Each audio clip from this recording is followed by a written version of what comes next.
below the surface of this remote border bog may lie a hidden grave. It could hold the body of one of two men who disappeared in separate incidents in South Armagh 3 decades ago.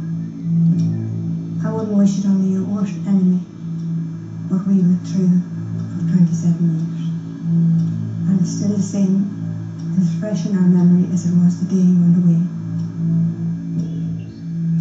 After years of searching, forensic investigators hope they are close to finding the men's unmarked burial sites with the help of specialist technology.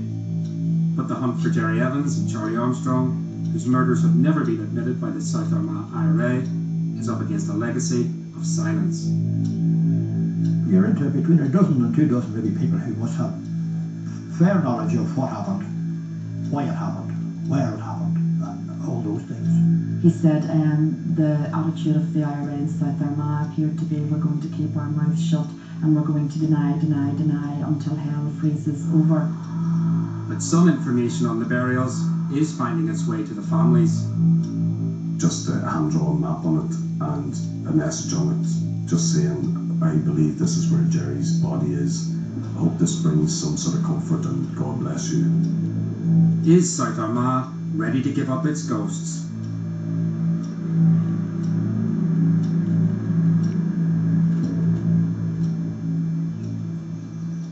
A quiet corner of County Monaghan, just across the border. This flooded bogland could now have a secret to reveal. It's here a new search is beginning for one of the disappeared. But there's a problem. The team searching for Gerry Evans may not have enough information to locate his remains. Just a few miles away, South Armagh. During the Troubles, this was so-called bandit country. Here, the local IRA brigade maintained an iron grip on the community, enforcing a rigid code of silence. And years after the IRA officially ended its campaign, that silence is proving difficult to break.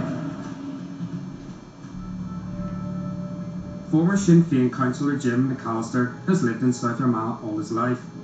He knows just how formidable the local IRA was.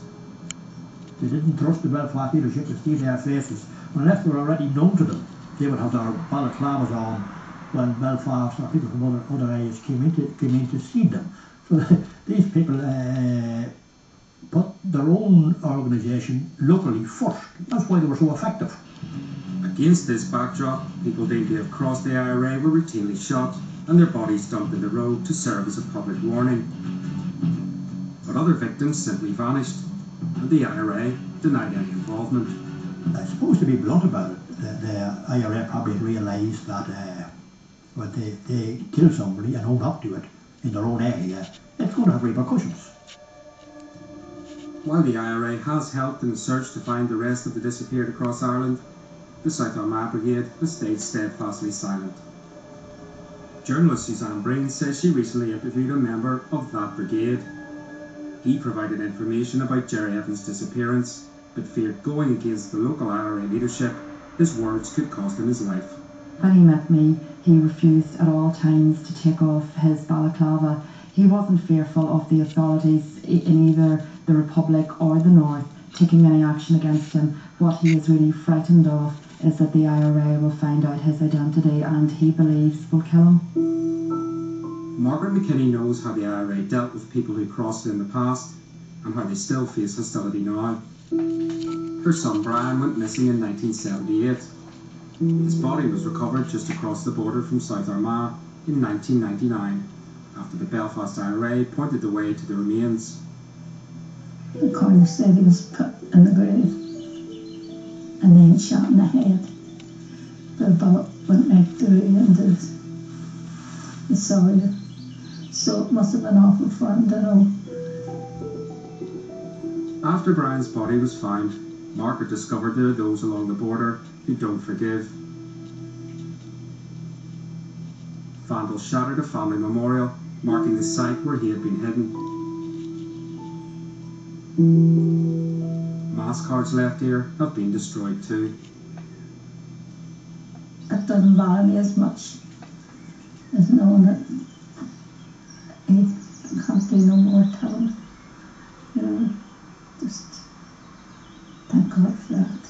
That doesn't bother me. That broke. It's not nice for anybody to do it. And just couldn't imagine anybody doing things like that. They must be hurting themselves somewhere. Here in Crossmaglen in the last fortnight, this IRA sign has been freshly painted over, a symbol perhaps that despite the peace process, the IRA's influence continues.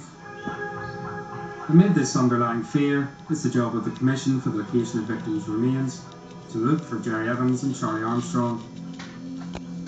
Former Detective Jeff Nutfer leads the Commission's investigation team for those known as the disappeared.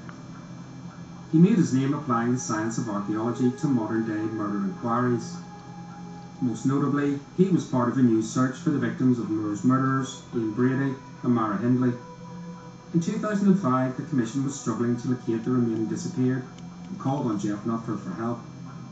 Times moved on and things have changed, and the advice that I'm fortunate to have from experts might not have been available to the people who undertook the search the first time round.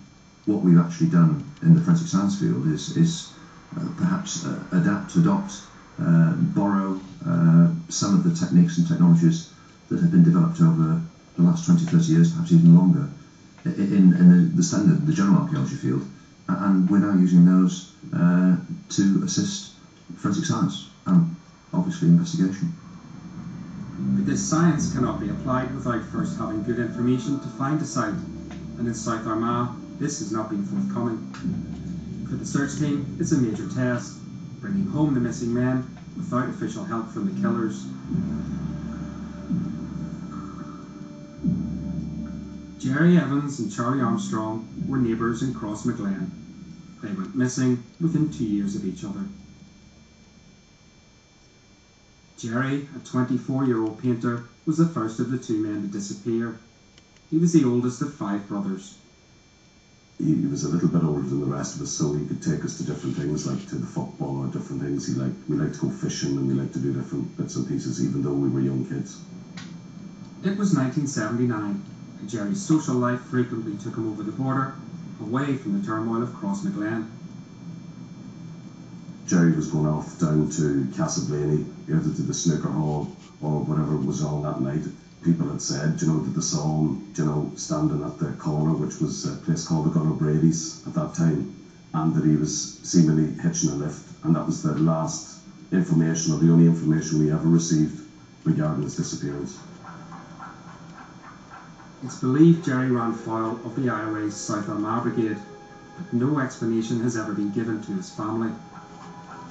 It's as though he just disappeared off the face of the earth on that night, and nobody ever came forward with any information and said why he was taken or any motive for why he disappeared.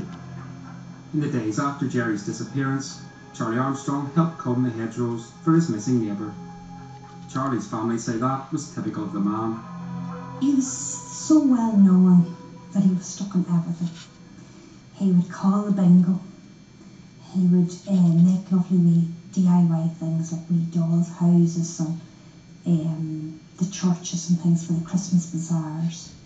He would help in any way he could.